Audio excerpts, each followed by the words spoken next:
how to use the CapCut Autocut feature. Hey guys, welcome back to this YouTube channel. Today I will show you that how can you use the feature of CapCut Autocut. So let's get started. On this process, at first you'll have to open CapCut application. Alright, so after you open the CapCut, you will got such interface. So from here, you'll have to tap on this Autocut option just at the below of new project section. So simply tap on it. And now from here, choose any photos or video. Alright, so I will choose this one.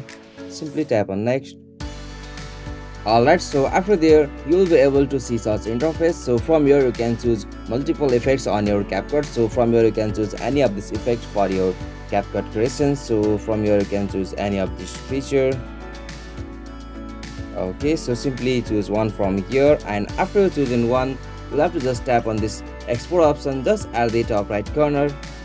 Okay, so from here choose the resolution like 720p, and now from here you'll have to tap on this export without watermark to export this video without watermark on your gallery, but this will redirect to this TikTok app for the upload. Alright, so as you can see, I have successfully exported that video with the Autocut feature from the CapCut. Hope this video was helpful to you, and please don't forget to subscribe our YouTube channel for more quick and short tutorial like this. Thank you for watching this video. Have a nice day.